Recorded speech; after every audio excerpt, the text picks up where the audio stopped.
Hi, my name is Brandon, and over the past year, the Delay Cafe team and I have traveled across the U.S. researching this rapidly growing industry of CBD products. What we have found throughout the industry were products that were inconsistent in dosage and used ingredients that weren't even lab tested. Products with chalky textures, bitter aftertaste, and worst of all, confusion among the CBD consumers. That's why we created Delay Cafe. A 15 milligram lab-tested, all-natural, water-soluble hemp CBD powder pack. It's odorless, colorless, and tasteless. Add it to your favorite drink of choice, wherever, whenever, on the go. Quickly find your calm, your balance, and your delight when you need it most.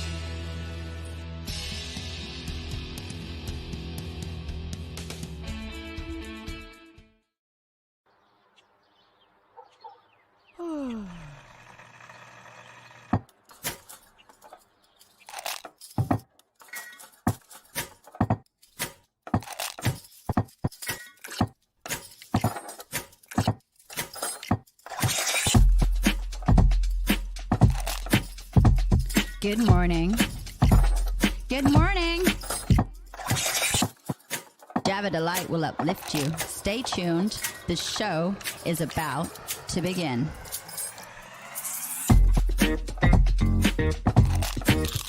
Grab your coffee. Stay tuned.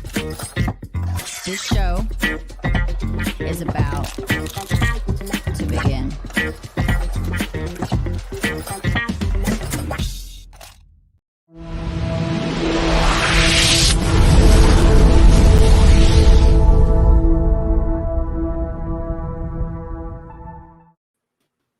Good morning, ladies and gentlemen. How are we doing today? My name is Gavin Kerr, and today I am joined yet again by the most wonderful Brett Gordon. How you doing, brother?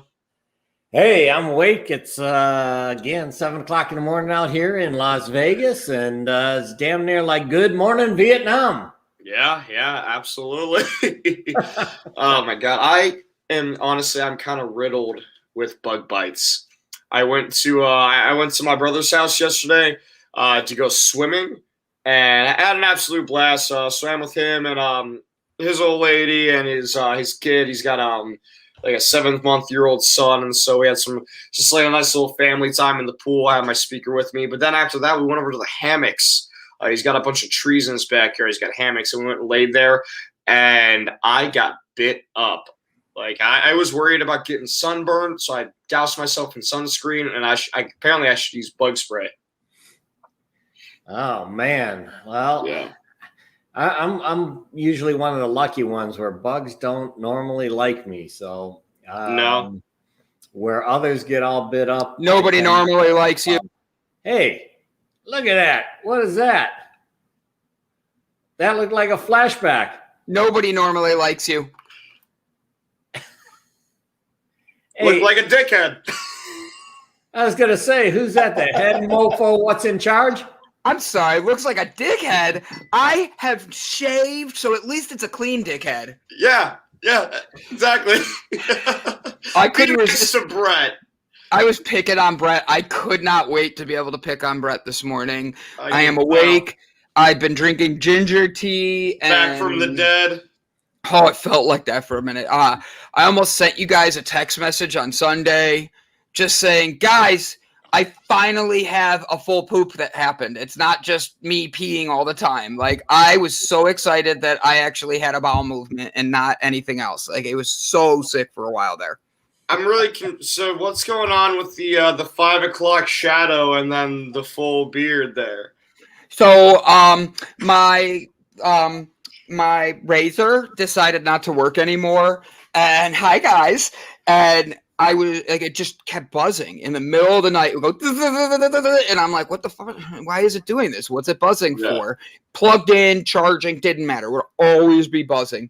So what did I do? I not only tried to get it to work, I didn't get it to work. I had to switch razors, switch to my dad's trimmer just to trim my beard, and then I trimmed it a little short on the top, and now I feel I look Amish. A little bit. I dig the landing strip. I like that. I literally, hello. Oh, is this a new one, or do you guys have? Is this a friend you guys know? Hello. I don't know. I'd love to learn. Good morrow. It's good to see you. I am alive. I'm hanging in there. It has been a wonderful. I had such a busy week, and with you guys, and then I turned around and got sick as a dog. You guys heard me when we were in Vegas. I was coughing up a lung at times, and then all of a sudden, I heard you on the drive home. You were like progressively getting worse and worse, like that. So on the drive there, I think it's safe to say you definitely did majority of the driving. I tried to make it sure it was split 50-50, but you did a lot, especially at the very beginning. But the drive back, I gladly took majority of the hours because I knew that you were hurting, man. Like you were. I got home. I was sleeping a lot. And when I say a lot, I was literally dead. I was sleeping an average of 14 to 16 hours a day. My mom was trying to get me to like watch a movie with her at times, and I couldn't move. And end of it all, I was sick, but I wasn't sick. It was like a horrible cough, chest congestion, headache. I did get vomiting a little bit here and there, but at the end of the day, I wasn't even eating. Like I did not want to eat. So I'm just glad to be alive. I'm grateful I'm here. We have a lot of good things coming up over the next few weeks.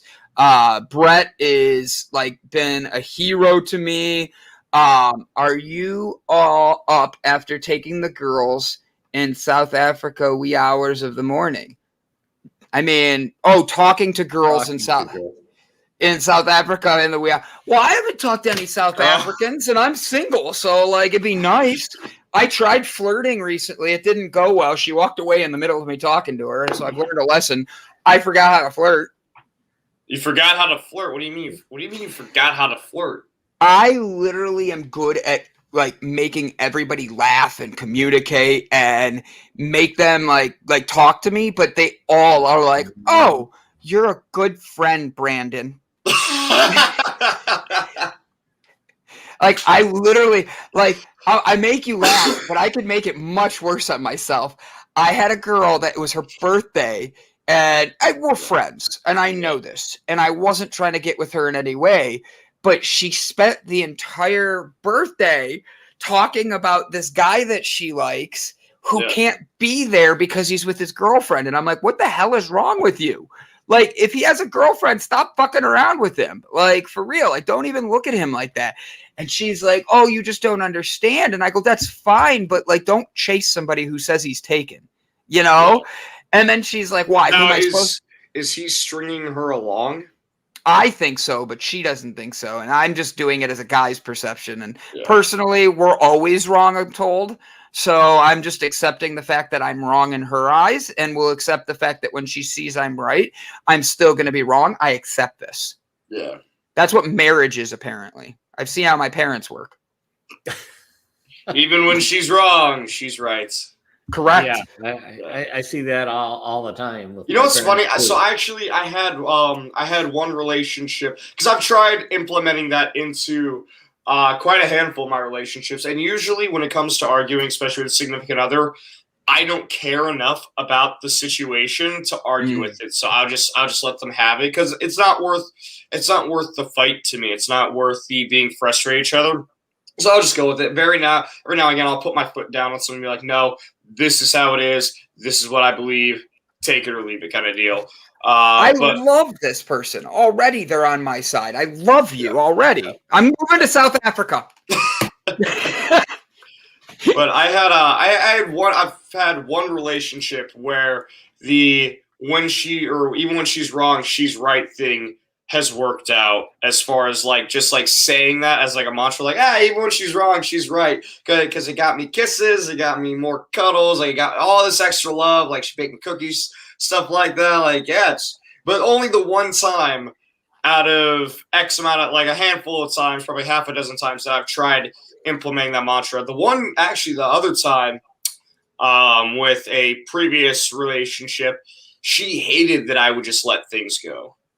Really? Yeah, like it really irritated her because I told her like I just don't care enough about the situation. She thought that meant I didn't care about her or her feelings. No, you were Yeah, justifying no, where you were with things. You're like, yeah, look, I have all this other shit in my life. I don't yeah. want to deal with something that's going to be not bothering me next week. Like, All can't we right, just get along, baby? I have. I hate you.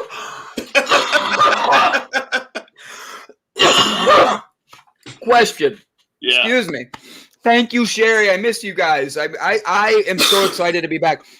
Now that you're dating again, I have a question on that. Okay. Yeah.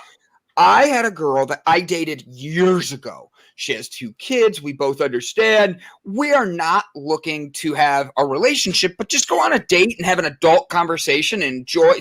Thanks, Fernando. Good morning, Shauna Jones.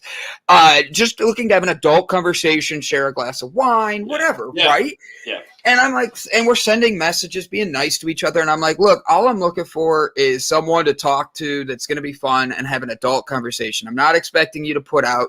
You can expect me to put out. I'll be there for you. But at the end of the day, I'm not expecting it.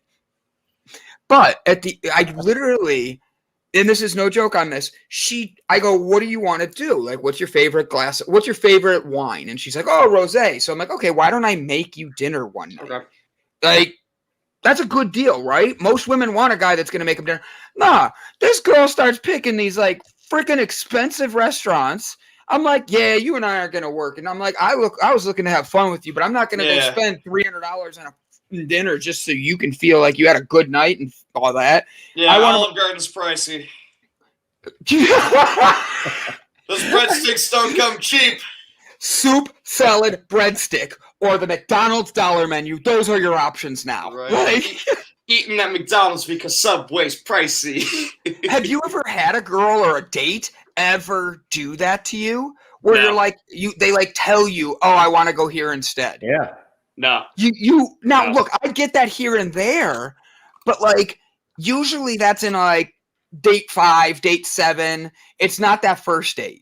It's not, the first date is just literally getting you guys a chance to talk. And if you've dated before, it's just a conversation. I don't need to woo you. I've already wooed you once. No,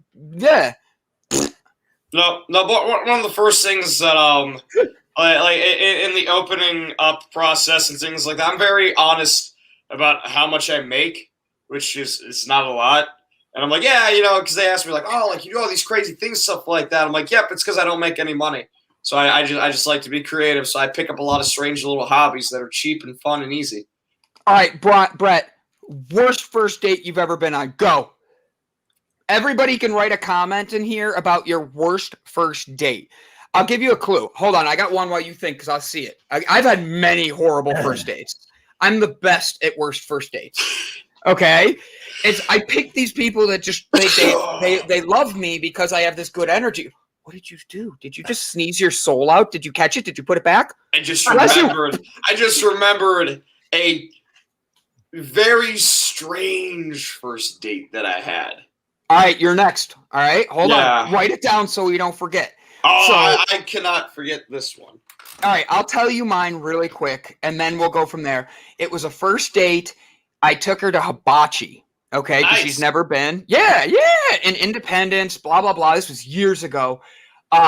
Since I took her there, and I'm not a strip club guy at all. I don't want, like, here's $20 for you to dance on me for one song. Bite my ass. That's $20 I worked hard for.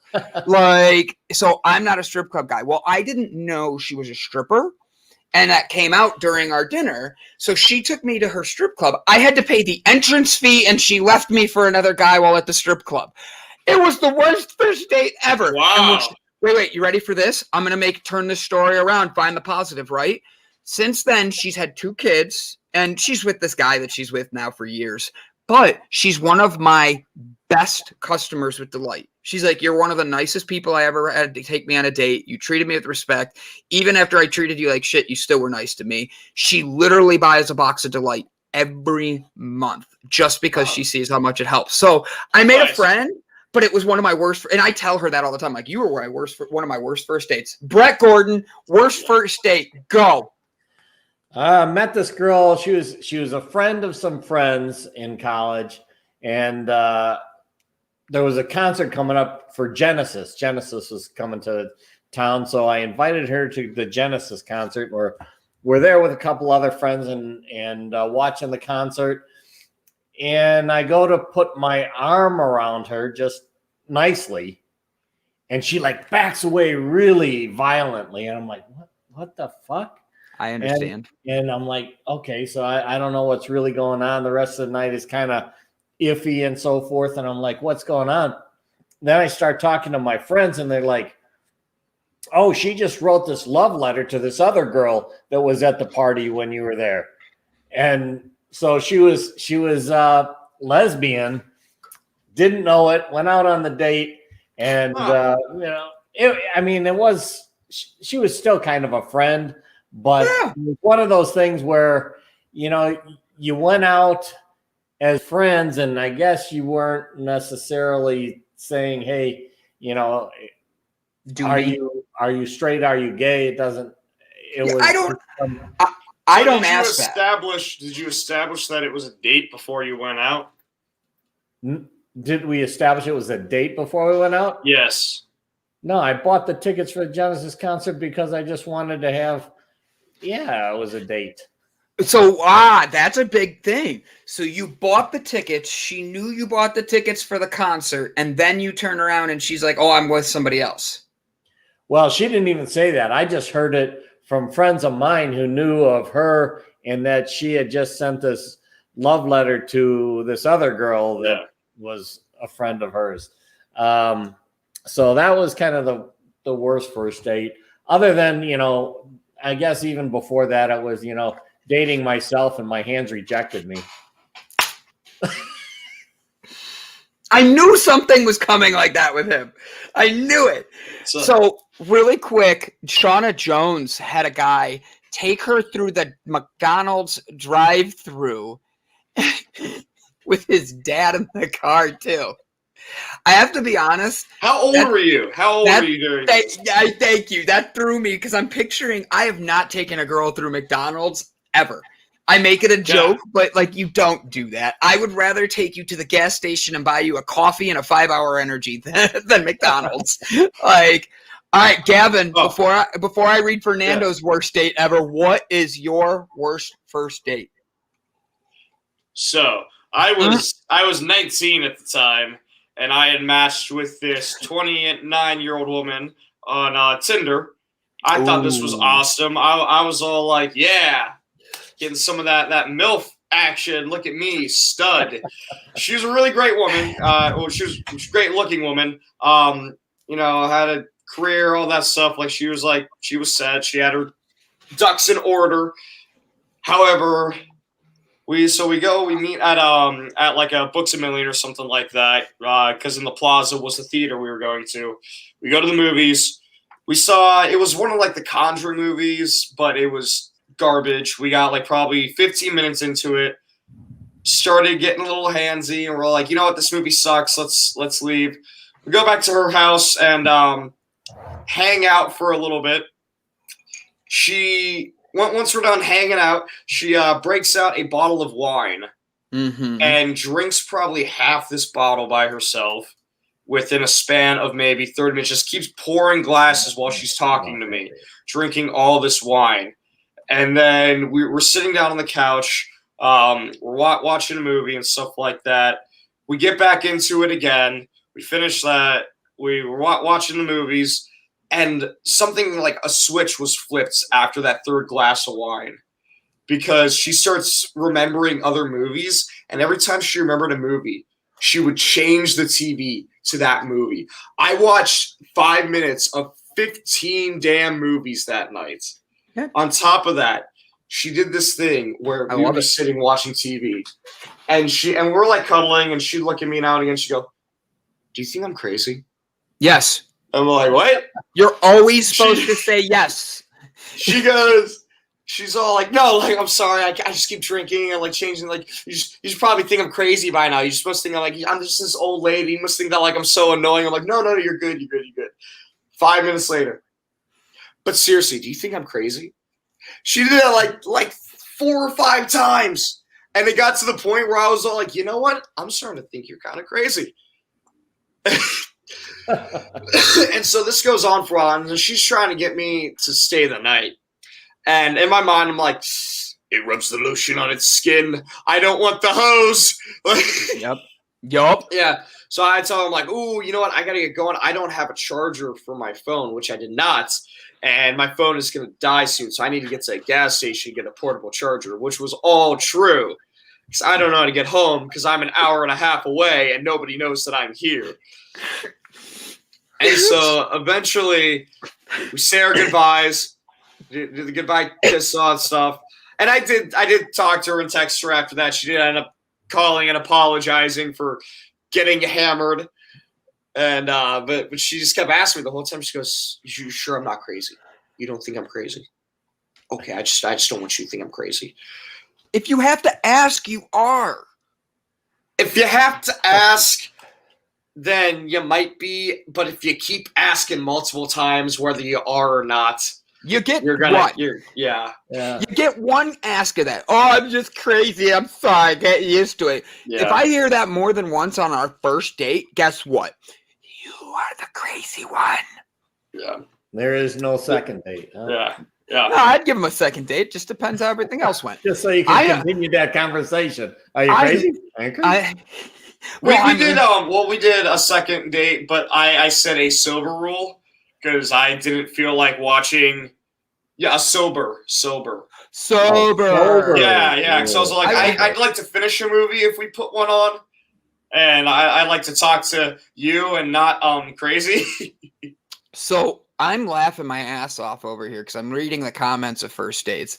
Worst first date ever was Fernando. He had a guy that grabbed his ass on the first date, or butt. Sorry, he was sensitive. He was cautious with his words. I apparently wasn't. I had work shifts where people grabbed my butt.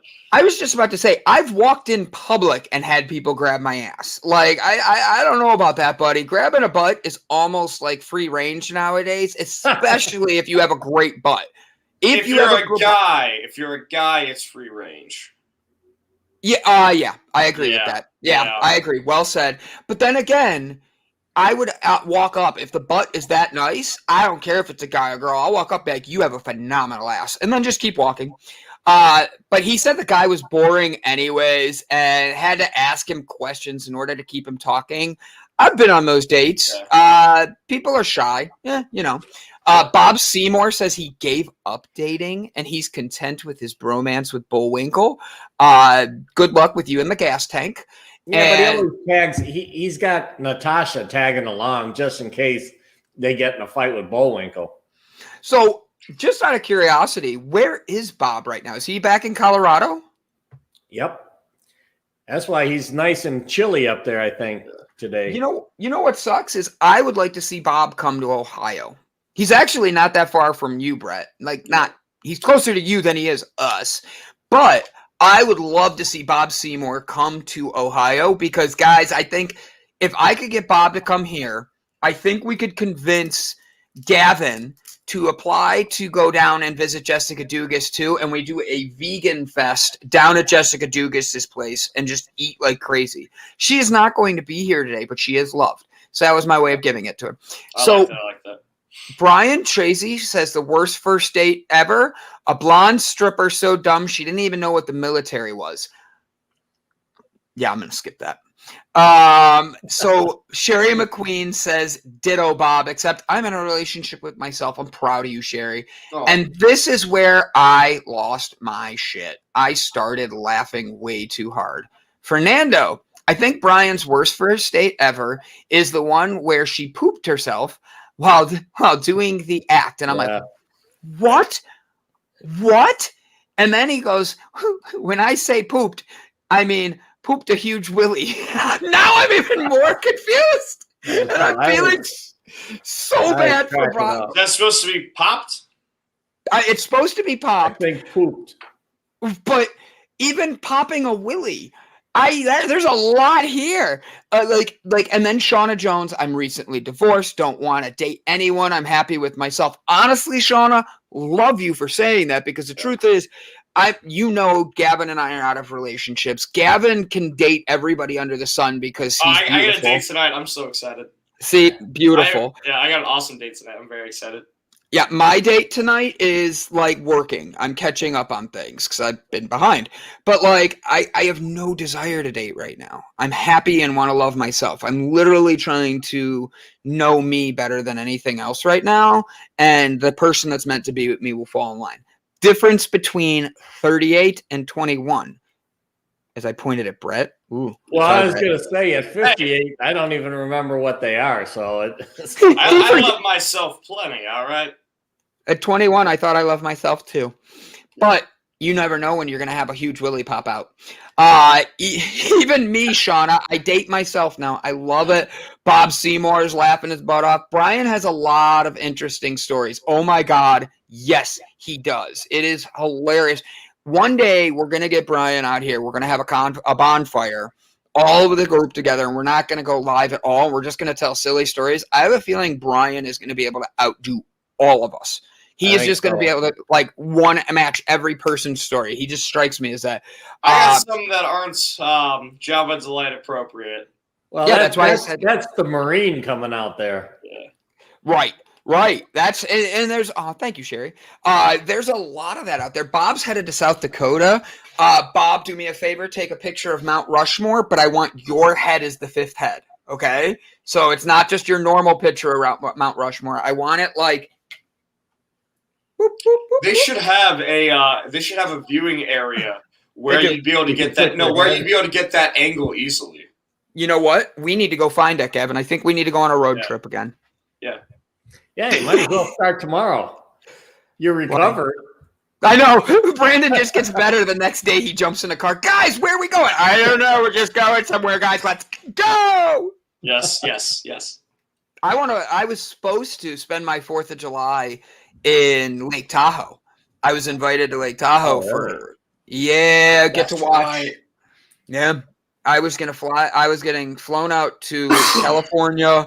I was going to see fireworks off the edge of a balcony off of Lake Tahoe.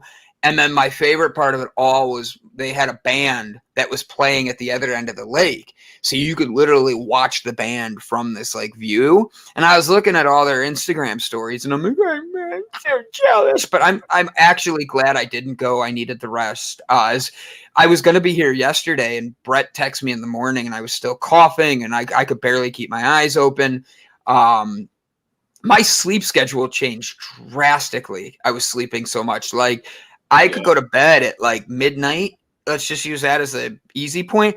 I wouldn't wake up until 1 or 2 in the afternoon. And I'd be like dripping sweat, take a shower, go right back to bed. What do you do? Is that what you do? You go and you take a shower when you're dripping sweat like that? Like when you have that fever? Depends on how I'm feeling in that moment. Yeah. I put more blankets on me. Like, I bundle up even more. Well, so were you running a fever or were you just having night sweats? I had no fever ever. Like I never got like you could put your hand on me and it never warm. But I couldn't eat. Like I told you guys the one day I literally ate like one meal and it was like toast. And I couldn't hold it down and my stomach was insane. I just wanted to die. Why don't you say my name? Because I don't want to mess it up. Give me? No, I don't know how to pronounce it.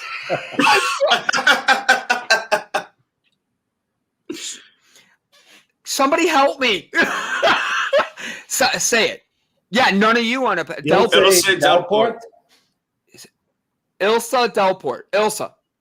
All right, you got to give me a clue, Ilsa. And I don't hear you saying my name. I see you writing it. Ha, I knew it. Yeah, send your friends this way, too. I want to challenge me to see what names I can and can't get. I bet you I get 90% of them wrong. Yeah. Did I get it close? Ilsa Delport. I'm going to add an accent to it, too.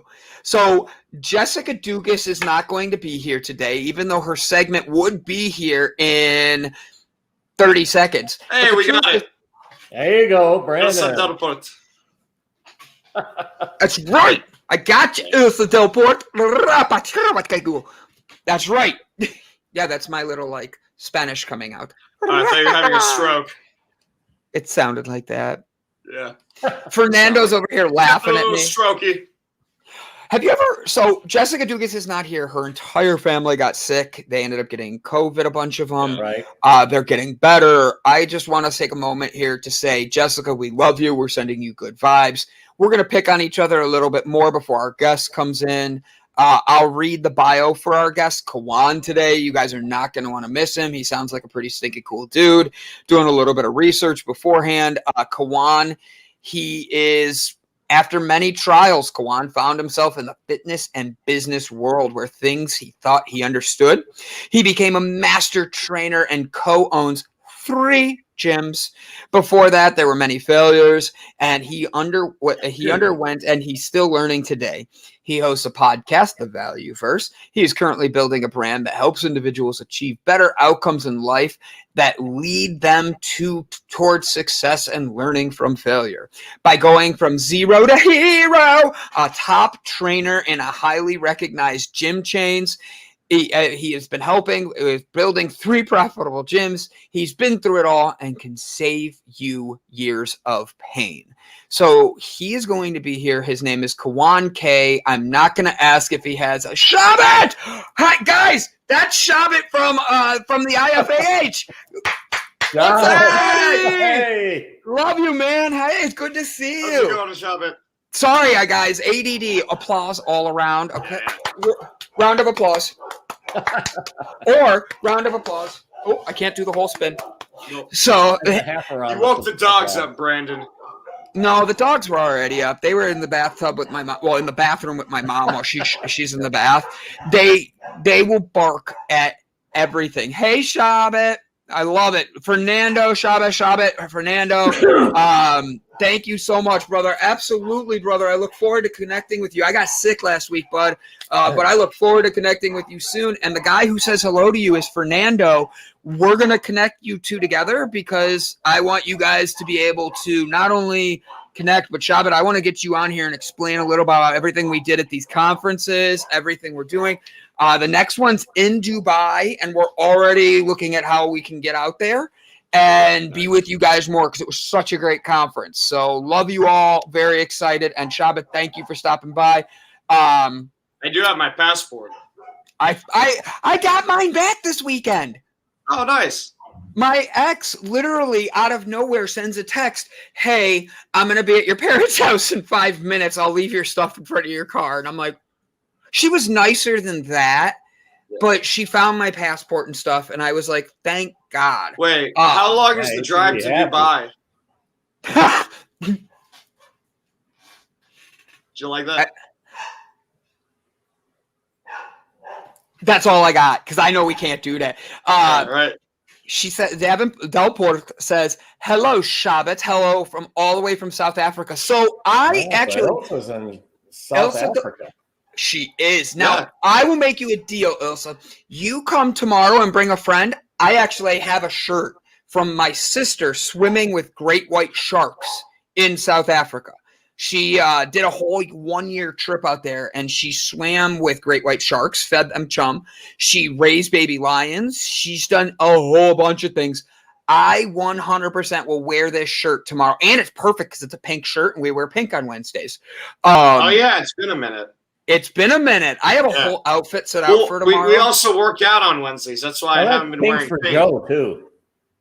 Yeah, we have pink for Joe, too. Yeah, Joe loves pink. I love it. I love it. Yes. So there, she says, yes, I'm in. Shabbat can't wait to meet us in person. He literally was not able to make some of the trip because of the fact that the regulations with COVID and everything in Dubai and all that right now, they're just struck, you know. But we've had so many conversations. He is an amazing individual. I look forward to connecting more. I'll be in Rockford, Illinois, mid-September. So maybe, I'm sorry, ladies and gentlemen, we are going to meet Bob Seymour in mid-September. I want you guys to read this, screenshot it, save it. We're going to commit this to him. He is headed southwest for the winter. That is going to be when we have Bob Seymour on. Bob Seymour is not only going to meet us, we're going to make him breakfast. We're going to give him a hug. And Don't worry, buddy. You're going to get out of there soon enough. We're going to have you healthy. We got delight for you when you get out. Yeah.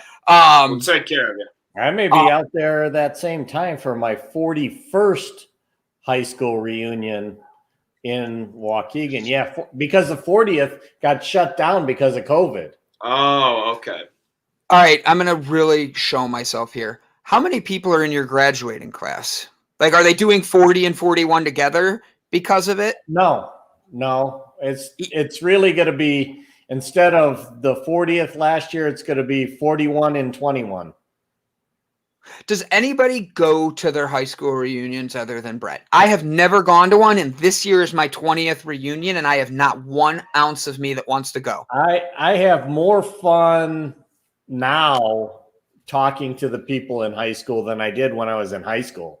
I didn't get along with a good part of the people when I was in high school. So now I do, and it's a blast going to those. I love that, but at the same point, I hate my it. girlfriend.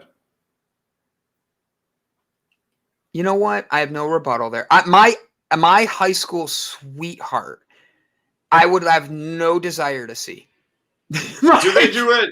No, is it like every 10 10 years that high school reunions happen? Is that what that is? It depends on the school. 5. Okay. In our case, every 5. And it was on my 35th high school reunion that I met my girlfriend.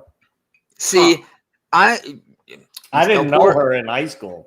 Miss Delport and I are on the same page. I'm having my 20th year. I literally, to this day, okay, I'll give you an example. One of the guys I graduated with lives on my parents' street now, 4 houses down. So the other day, I'm out walking, this is right before we left for Vegas, so a month ago. And I'm out walking. I have not seen this guy in 20 years. He pulls up next to me in his big-ass truck, okay, which is fine. I'm not, no judgment on your small penis or anything. Just you enjoy your big truck. And, yeah, that's right, Gavin. I made that joke. But he pulls up next to me, and instead of being like, hey, let's catch up, and being cordial and nice, he starts being a dickhead. And I go, well, it was not nice talking to you. And I just kept walking. I'm like, what the hell is wrong? So it made it even easier. He just thought it was funny to make jokes that we'd make in high school that would be insulting then and show low class.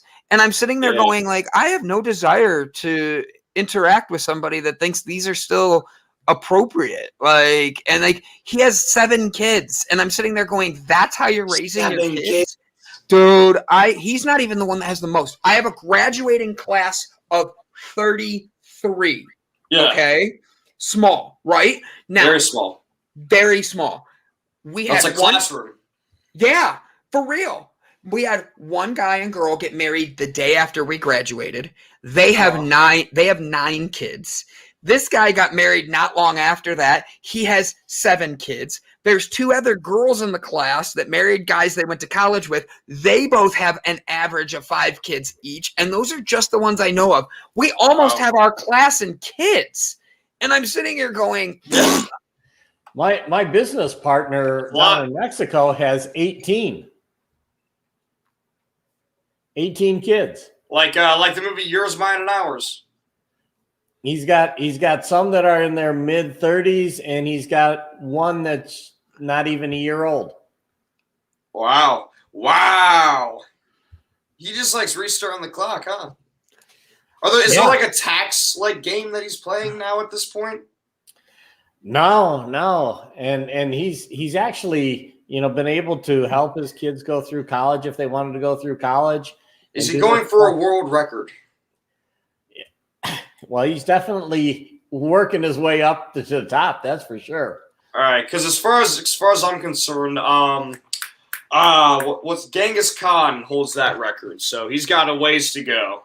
Yeah, I'm pretty sure that if you go back to those days, you're going to find lots and lots and lots. Yeah. What are you doing, Brandon? I'm encouraging the people who didn't finish high school. I'm telling them how much I love them. Oh, okay. Bob says they ran out of things to teach him in 7th grade, so he quit going and he joined the USMC when he was 17 and got an education there. Bob, 100% love it. Love you for doing that, man. Keep riding Bill Winkle like he's a moose. I like how he worded that. They ran out of things. He showed up one day and we're like, the printer's not working. We're out of papers. Go home, kids. He's like, I already know all the stuff you're teaching me, so why am I going to come back? But I remember, all right, I'm old enough that I remember the projector things where they set the screen down and would write on it, and that would project on the screen. Now, Gavin is at the age where computers should have been more the thing. Were they using computers, or did they still have this like technology? Well, and I had the entire transition. So when I was in first grade, I also went to poorer schools in my very early years. So when I was in first grade, I was in a classroom, but we had like the projectors, stuff like that, where you write and things, and we had like the whatever technology they had then. But then second grade, I was out in a trailer outside of the school was my classroom. And we had like, we had very minimum supplies there. And then I came and I moved to Ohio. I went to Arizona schools at the time. And then I moved to Ohio and lived in the country. And they had a little bit nicer technology. And over the years, I remember everyone thought it was so cool when we got the whiteboard that had the pen, and you like projected on the whiteboard itself, and the pen you had to calibrate it 5 times for it to work, and then you could write on there and all that stuff. And now they just give us all they just give the students tablets. True. We used to have a Mimeo thing where you could actually, like, in order to make copies, you would turn this thing and it would print blue, and the paper was actually a little bit wet because of the ink that was being used. Like a printing press? There was no such thing as a copy machine back then either. That's how Brett, when he was in high school. Time for driver's ed. All right, hold on a second. Let me get the car getting ready. Yeah, that's exactly right. Oh, that's funny. Did you have to, Brett, have a license to park your horse at school? No, but we did have to have a shovel. Okay. Oh my gosh, like that made me snort. And I had, Bob, you got Brandon trying not to shoot coffee out his nose is 100% right. I laughed so hard reading that other one saying, when you said printers, the first thing I thought is he's got a response. Bob's gonna be like, they didn't have printers back then. Like, I saw it. Oh, that's funny. Oh man, you guys got like my nose running. You got me printing press. You had something. No, not like we do, buddy. Not like you. But they had a way to put ink on paper that was not handwritten. Yeah, they did. I bet Bob was using a feather. That would be handwritten. Yeah. It's still pen to paper. It's still. I said that isn't handwritten. You would actually put the letters in, just like I said ink to paper. I'm right then. Go ahead, Brett. But it's handwritten. I said Brett. I mean, you don't remember the typeset where you would actually have the letters that you would put in order to be able to spell out the words. That was the way newspapers used to be made before, with a plate that then would stamp on it, all the. Yeah, we had those as well. So did you actually do the stamp? And that's how you get the news out? Like, a teenage girl pregnant in Brett's class. Well, that would be like, the test that you had in school and stuff. That would be kind of how you made the copies so everybody had their test. Brett, were you a good student? I just picture you being a troublemaker. I feel like he was a really good student. I feel like he was quiet. It was a combination of both. Grade wise, I was kind of the nerd teacher's pet. Yeah, I can see that. Graduated second in a class of 450 in high school. But also was the one who would create problems in school to where I had one teacher she told me to get the hell out of her class. And I got up and I'm like, you want me to leave? And she's like, no, sit back down. I'm like, well, what do you want me to do? Sit up? Or because I always challenged the teachers and would create problems. So I had a teacher leave me in class during a fire. I went to the dean of students 3 times for fireworks and that kind of stuff in college. and I had, the dean of academics giving me letters of commendation. So you play both sides of the coin. That's I remember true. one time we had a fire drill going on, and I got a horrible leg cramp as I was getting up, and my teacher just left me there. She just left me in the classroom. Like I couldn't move or anything. She'd say, "Want to help me?" She kept telling me, "Like get up." I'm like, "I can't get up. Get 2 students. I need help." And she goes, "Well, just figure it out." And she just left. I've had a couple times teachers have left me like that. I remember, I took a trip to Chicago. With the orchestra and some of the choir kids. I was one of the choir kids. And there was a girl there that I had a thing for. She was actually an ex. And we were thinking about getting it back together. And we're talking stuff. We're having a good trip. And she and all of her dumb friends wanted to go try on clothes at this huge mall that they couldn't afford anything at. And the lines were super long to try on clothes. None of these tourists could afford. And we're standing there, and I'm waiting. In my mind, I'm all like, yeah, this is going to give me brownie points towards action. It's going to be a good time. And I'm waiting instead of enjoying my time doing stuff I wanted to do. And I get a text from my teacher saying, "Hey, the buses are leaving in 5 minutes. Where are you?" And I said, "Hey, the buses aren't leaving until we get there. We're on our way. Come on."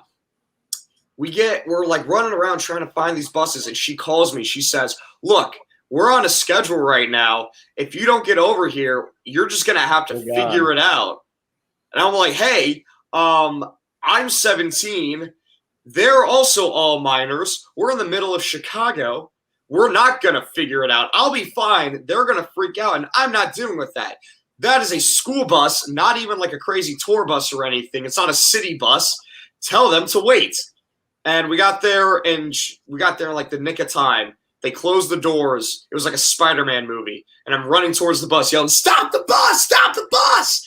And I'm running. We finally get on. And I was pissed off. I was like, "I can't believe you're going to leave like sophomores and juniors and one senior in the middle of Chicago." I feel like that's a movie. Like that's ready to be made. Yeah, I was damn near Home Alone. I was going more Ferris Bueller's Day Off because it is in Chicago. No, we were like in the city of Chicago. They almost kicked me out of college because in our college, you were able to go and be like a student liaison for new students coming in. So after my freshman year, I was down there and I was kind of like the liaison for new potential students. And I took like these girls out to a party at the neighboring university. And I got busted for that. Like 2 months later, somehow the dean found out from somebody who ratted on me and almost got kicked out of college. Why didn't you just say no, you didn't do it? Because they had this, the girls there also admitted that I took them to the party. What am I going to do? Say, "No, they didn't. No, I didn't." Nah, you're better off just taking the punishment. Was there any proof or evidence that you even knew these women? Yeah, they were part of the group that was assigned to me. Oh, okay. Well, did you have messages like no? Yeah, you didn't have text messages saying, "Hey, we're going to the party together," because you didn't have the phones. You didn't have phones that had text messaging back I was going to say that's my point. That's my point. So you didn't have these messages. He doesn't understand. He doesn't understand the difference on that. See, like Gavin's growing up and he's in Chicago having teachers text him, "Hey, the bus is leaving." Do you know what my teachers did? Left. Like you had to find your way back to the hotel and find a payphone. Like Brett had it worse than that. They didn't even have payphones. So like I'm laughing because he's like, "Oh, they have no evidence." Dude, they didn't give two shits about that. If he was told he's not supposed to take them to a party and he's in charge of them and he took them to a party, he's gonna get in trouble no matter what. But take him to a party. Yeah, he did. And if they admitted it, they're not going to listen to the dean. They're not going to listen to a word he says. Like, you're 100% wrong on that. I love you to death, but no. I'm telling you, I've gone to college. I've done this. I feel like it used to be so easy to get away with stuff if you really wanted to. I believe you think that. Really? Yes, because you're thinking it as, oh, well, you need evidence. The parents didn't need evidence, dude. I grew up in a time, and I know Brett's the same, and he's older than me, that it was your parents didn't need evidence. If they thought you did something wrong, they would beat the shit out of you and tell you, nope, you're wrong. And like now kids are like, oh, prove it. Nope, you're wrong, Mom. Look, Google says it's this. And like kids today have it at the palm of their fingertips at all times. And their parents aren't keeping up with the technology like the kids are. Yeah. And that, well, dip me in honey, roll me in sugar, call me call me shorty and light me ablaze. It's Brandon. I love you, Mike. I missed you, buddy. Oh, that's funny. But like, I love you to death, Gavin, but it's the age difference on this. And I know both sides because I saw what my parents dealt with. And to this day, if my grandma disagrees with my mom, she literally is like, no. And like does not have a second thought. That's my mom, you're my kid. And for Brett, his parents didn't give two craps. If he like, and the dean, he's supposed to be walking these kids around and being the example for the college. He could have taken them to anything outside of the standard what you're supposed to do, and you'd be in trouble. Dead trouble. And they could have made it up. They could have all been like, excuse me. They could have all been like, hey, Brett, or hey, Dean, we're not coming here because Brett didn't show us where blah, blah, blah was. And then he told us all we're going to this party. And he took us there. And he probably didn't even need to go to the party. The dean would have still gotten him in trouble. Like it's just how the time frames went. There's no picture evidence. There's no bad after the fact. I got busted for alcohol in the room, and then I got busted for shooting fireworks at the girls that were TPing our dorm. And, so it sounds to me more like it's not because there's a lack of evidence, but it's because of your character and the way that you behaved throughout high school that no matter what, they would have believed you. College, yeah. Yeah, or college. I think that's different. I got busted 3 times for 3 different things. Yeah. 2 relating to alcohol. Yeah. And that didn't count the times that I didn't get busted. Because if you're a star student and you're doing what you're supposed to be doing, there's no way that you can tell me. I agree with what you're saying. You had a relationship with the dean where it was all like, hey, he knows who I am. He knows that I don't break the rules. Or he thinks that I don't break the rules. And he knows these girls, and he knows that they've gotten in some trouble, which I'm sure they did because they were college students. They were going to parties they weren't supposed to. If it was your word against theirs, he would have taken your word. But because you had these other things, he would have never taken my word because they were prospective students, and I was a student. Correct. And that's what the problem is. What do you mean prospective student? They were still deciding whether or not they were going to come to the university. And then he made the university look bad, which is like if you went out and you decided to go the university look good, but the university thought it made them look bad. You and I agree on that, and Gavin would agree on that too. But at the same point, that's where the problem comes in. The parties. But that's not the point. My thing is you're not supposed to. Because like I went to a college where the same type of thing happened, and I had nothing to do with the party, but I was at the party. I wasn't leading anybody around. Now, I will say this. I know in particular, I was a troublemaker as a kid. I know that my teachers loved and hated me a lot. I bet none of you would have ever thought of that. And I could get into so much trouble and then literally be in the class the next day, and everybody's like, how is he still here? So because you had to be? No. You could get suspended and not be told to come back, and like you get a week suspension. And then you have the principal when you're sitting down going, you know what? I understand your side. I understand the teacher is saying this. Why don't you go back to class tomorrow and just not misbehave, Brandon? And I'm like, it's not that I'm misbehaving. I'm like, Brett, I ask questions because I want answers. But then if I don't agree with your answer, I want you to show me, like, how come you're telling me X, Y, and Z? Why are you telling me 2 + 2 = 5 when really the rest of the world says it's 4? And like, I'm asking that question. They don't like that. I have to do one thing. I'm sorry. Everybody is saying, ready? Happy birthday, Breakthrough Show. This is a special day. It is the Breakthrough Show's 3rd birthday. Ladies and gentlemen, Happy birthday, Breakthrough Show, not Jessica Dugas. Happy birthday. Show what's up, yep. Yep. You ready? Happy birthday, Breakthrough Show. Happy birthday.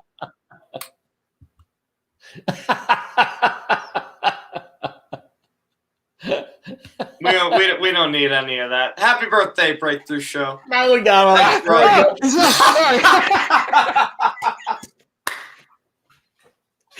I got both of you on that one. I love it.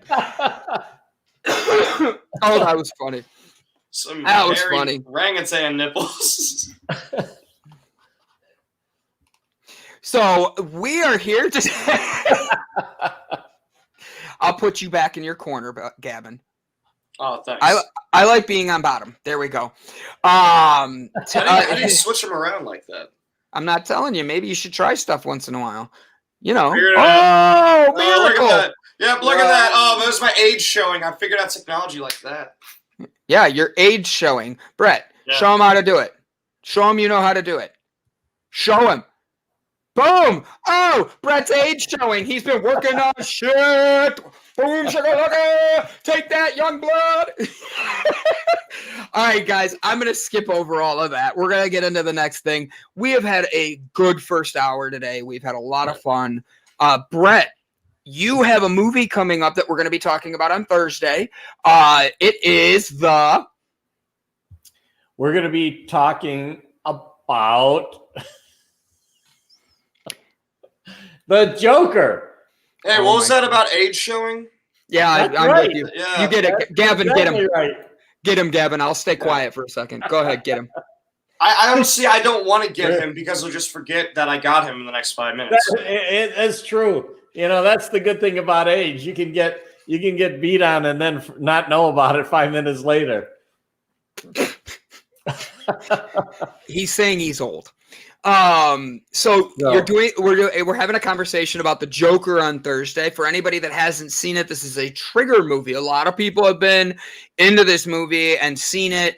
They see that they make mental health look like it looks like a glorified thing.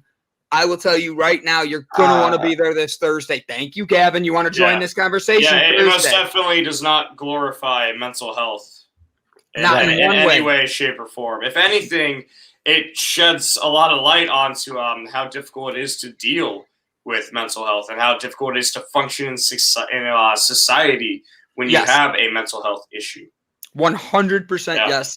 And that is why we talk about these things. I do have an idea for next week, though, but you and I are going to talk off air about that. And, guys, I look forward to today because we have a good guest coming on. And Brett, on Thursday, we're going to be talking about the Joker, not Batman, just the Joker. And we're going to actually find superpowers that the Joker brings. And we're not trying to make it turn into a positive thing, but we are trying to show that even in your darkest times, there is light that can be seen and leadership that can be brought out. Go ahead, Brett. I see you wanting to change my words. No, absolutely right. You know, it's really that, the superpowers of villains can be just as effective in life and leadership as the superpowers of the heroes. And in fact, I think we make some references to the fact that sometimes the exact same superpower that the Joker has is also illustrated by Batman. Correct. So it's not about whether you're a hero or a villain. So it's really how you choose to use these superpowers. And finding your superpower. Because I related to this Joker, and I'm not going to go shoot up anybody, and I'm not like starting a civil war or anything yet. So, like, Gavin's face was so worth that joke for me. And then who muted Brett? I love it. They're just like, mute Brett. We are like Brett's laugh. Mute. Mental health is so important. Everyone has unhealed trauma, and it affects everyone around you. Oh my God, Miss Delport, I 100% agree with you on that. 100%. We are making a mockery of mental health and not taking it seriously. Mental health is where you start. because if you can wash your car from the top down, you can you have to like get all the dirt pushed down and it cleans it, because you don't want dirty rims. Nobody likes a dirty rim job. Like, you gotta have it be clean. All right. And both of your faces were so worth that. Like, if neither of you made a face, I would have been so sad. But you have to be able to know, like, you start here. If you can fix this, the diet becomes easy. Your words will change. Your heart will stop being as hard, and you won't see as much negative out there. And guess what? That is what we're after. We are after change. We are after adapting. We are after love and compassion for each other in here. So, ladies and gentlemen, please do not miss out on Thursday, because Brett Gordon is going to be going live 6 p.m. Eastern Daylight Time, Standard Time, whatever you EST. Daylight time. You're right this time. I was right, but I said it both to upset Jessica Dugas, just because I want to see her write a comment. Jessica, we know you didn't get to see the hello at the beginning, but we did give you a lot of love this morning. We hope you're feeling better. Sending good vibes to you and the kids. Bob Seymour's running up north for a little bit. Bob. See you tomorrow, Bob. Have fun with Bullwinkle today, buddy, on the motorcycle. Brett, I love you. We're going to put you in the backstage for a little bit. You're going to help by sharing the comments and bringing up everything with the show and helping us run this. I love you for that. Ladies and gentlemen, we have a very special guest coming on in the next few seconds. His name is Kawan K. After many trials, Kawan has found out that fitness and business were the things that he understood. He became a master trainer and now owns not one, not two, but 3 gyms, getting 3 times the amount of people healthier than one gym can do. Before that, there were also many failures that he underwent, and failure leads to success, and he is still learning today. He's the host of a podcast called ValueVerse, and he's currently building a brand that helps individuals achieve better outcomes in life that lead them towards their success and learning from their failure. But by going from 0 to top trainer as in a highly recognized gym chain, and by helping build 3 profitable gyms, he's been through it all and can save you years and years of pain. Ladies and gentlemen, thank you, Brett Gordon, for being here. But it's time to bring in Mr. Kawan.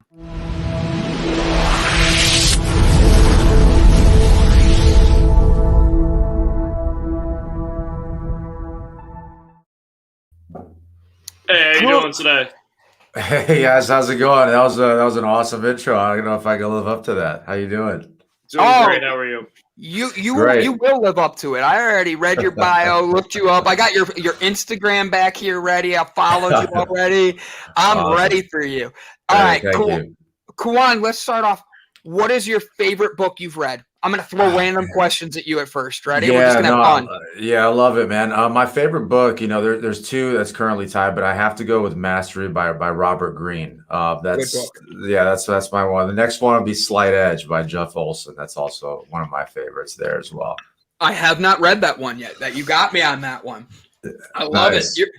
So what made you, as you said, you've had failure upon failure, and you realize that gyms and business is where you succeed. How did you come to this? Man, that's a great question. After doing so many things, halfway in my life and not really, just being very directionless, not really doing much with it, I stumbled upon, fitness again, as it was introduced to me when I was younger. And it was just a chance for me to show up for myself and do things for myself, with my own accountability. And I love the feeling of getting better. And then that just sort of avalanche or snowball affected, if you will, into other areas of my life where I was able to, take that and apply it to other things. Right. And fitness was the beautiful thing about it, is it is transferable in that regard. Right. You can always take it to the next thing you're doing. So that's my message, to everybody, is just to get physical and do something that you know how to do to kind of get out of your own way and help figure things out for yourself. So it was just a lot of pain, man, that I felt in my life. And that working out was something that I did to get an outlet for that, and also to see improvements, and then say, okay, well, I like this feeling. How do I do this more? So you've acquired 3 gyms already. Are you extremely hands-on in each of these gyms, or what is your process so that you're able to make sure that they're running efficiently while also not burning yourself out? Yeah, man, great question. When we first opened up, we were very hands-on. We all worked, we did everything. I mean, clean the bathrooms, make sales calls, just sort of getting the, operations on a daily basis. And then as we started to grow in member base, with gyms, you start to get members and that sort of starts filling up. We were able to start, delegating more a little bit, hiring, individuals, awesome team members that just have, more energy and more, better perspectives as well in what they're doing. So then we were able to say, hey, we can now step back and step away from the operation. So now I'm not hands-on as much. I come in and we do quick meetings throughout the week, if that, and then I kind of let the team run itself. When we first opened, somebody gave me a perfect piece of advice. They said, some of the best owners are the ones that are able to step away from the operations and allow the gym to run itself. So we try to give them a lot of freedom, but in that freedom, also responsibility as well. Nice. Do you plan on opening more gyms then and continue to expand, or are you just going to let these 3 kind of upgrade and build up and just really invest your time and money into those? Yeah, so we are expanding. We're going to locations 4 and 5 this year. That'll be in Northern California, and then also downtown San Diego as well. And then we're looking at different, smaller operations to kind of affect more people and get the sort of tap into the class market of, the basic boot camps type of things next is what we're imagining to do. I like that. What separates your gyms from others? Because honestly, and this is not me insulting your gym, I'm being 100% honest. There's a lot of gym owners out there, and gyms are like restaurants, 3 out of 10 maybe succeed. And that's really a hard business to get into. What separates your gym that people would sign up for? Because I love to go to California, and now I know a gym I can go to with knowing you. Yeah, man, please stop by anytime. Both of you, anybody there, who's listening, you're more than welcome. It's open door, and try it out free, see how you like it.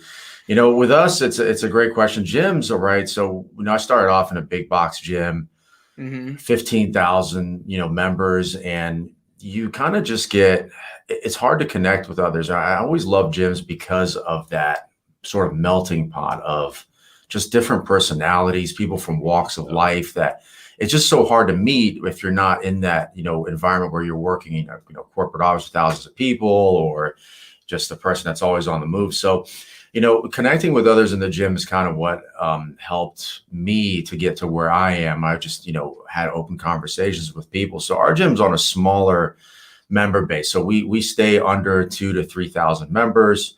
So that allows for that, more hands-on, more personal, touch with all the members, of knowing each member in there. I mean, some of these gyms, you get lost in them. Nobody knows who you are anymore, right? And you get friends with the person that signed you up, and then that's kind of it, unless a personal trainer takes an interest in you. So we try to be, hands-on, communicative, remember, details about people, and just know your members, just connect with them. As human beings, I think that's kind of what we're meant to do. That's why I love your guys' show, and what you're doing is just bringing those people together with positivity and human connection, which is, I think, what we're designed for. I feel like a great way to help, one, bring in revenue, but 2, mostly build that community further in your gyms, would to have competition weeks where you do a variety of different exercises so you can do it best. And the nice thing about that too is you could do different things with cardio and calisthenics. So it's not just the guys who are crazy strong, but you have a variety of body types and capabilities going into these challenges. Oh yeah, 100%. And that's kind of what we're doing now is getting all types of people that, that wouldn't otherwise do these things to have access to these type of workouts and things like that. So it's just, the Anytime Fitness model makes it easier because it is a franchise. So you're easily able to scale versus like a mom and pop gym, right? So scalability is key because you can't banks, loans, they're not going to give you, they're not going to believe in you. Sure, I might think I have the best gym, But that's what the beauty of the branding does for you, is allows you to open a little quicker with a proven model. So we're able to sort of reach those people there. And we've been very lucky in that process of doing so. With being the one in charge, it's one of the biggest failures, because I own my businesses, and one of the hardest things to do is actually get staff that believe your vision, that believe in what you're trying to do. You go through lots of ups and downs like that. Can you give me an example of how you've been able to, I'm going to use a really unique way of saying this, weed out the people that like aren't matching your brand, even if they're good people? How have you been able to determine who's going to follow your brand and build it up the best? That's such a great question on the hiring process. With that, we look for individuals that have sort of some of the same values we have, or have a story, and also are, coachable and proactive individuals, right? So people that come in, take, ownership of kind of what they want to do. And we don't like to micromanage. So we step away and allow them to run with ideas, or to just go handle their own department there, whether it be fitness or whether it be, sales. And I don't know how to really describe it, but when you're doing an interview, it just sort of clicks sometimes. You talk and you're sitting with the person, and you just feel like you're on the same wavelength. And usually it's about caring for others, about being of service. It's about having a story, and being, a part of it, right? Wanting to help individuals, right? And learning and just being coachable. I think with those is what I look for. And if I see some of those, even one or two of those, you're able to like capitalize on other areas as well. I think being coachable in essence is probably the best one, honestly. If you're just open-minded, you can get so much done. I love this question. You're getting questions from South Africa now. You better be ready to expand. I hope you're ready. How did COVID affect you in business and private life, trying to build your brand? How were you able to cope? Man, great question. COVID, first of all, it floored all of us there. I still remember looking at TV, seeing the announcement. We had a couple days to close down, and we were shocked. It was March 17th, I think, and our anniversary was April 5th for the 1 year. So we didn't even hit our 1 year mark. And we were sitting there thinking, man, we were almost there, and it was done. It was taken away from us. So we had to shut down. I went home. I was living with my roommate at the time, and he's also a trainer there. And I was just sitting there. I had nothing to do. I couldn't do anything, and I had all this time on my hands. I didn't know what to do. I was going stir crazy. I would walk around the neighborhood, and I'd go to the beach. And I said, what am I going to do with all this free time that I have? And that's kind of what led me to, believe it or not, look into doing something on social media. So I started tinkering around with Instagram and playing around with, how to get more followers and Facebook marketing. And then I started growing followers. So I just started posting daily. And then I said, oh, this is great. And that's kind of where ValueVerse came from, which was, in essence, if the pandemic didn't happen, I don't think, I'd be here. Right. So I used that time to really sit down and just, proactively go after things that were in my control. So I've tinkered around with the Instagram. I grew a large following. I said, okay, now what? What are you going to do with this? Right. So I said, well, this podcasting thing seems really cool. How do I do that? Because I love talking to people, and I think it's just a great space, and podcasting in general is just brilliant. So that's it. That's really where it came from. So the pandemic kind of caused that to happen. But COVID hit us, and then we bounced back on the second reopening. We had to build an outdoor gym. I mean, to say that we were stressed is an understatement, but I think we pulled through there in the end. I love that you say it like that, because you said it with such, like, you're saying, like, look, there was a crappy situation, but instead of letting me dictate that, instead of letting it dictate who I am as a person, I'm going to break through and create new barriers for myself, for my business. What would be one of your biggest struggles during that you got through?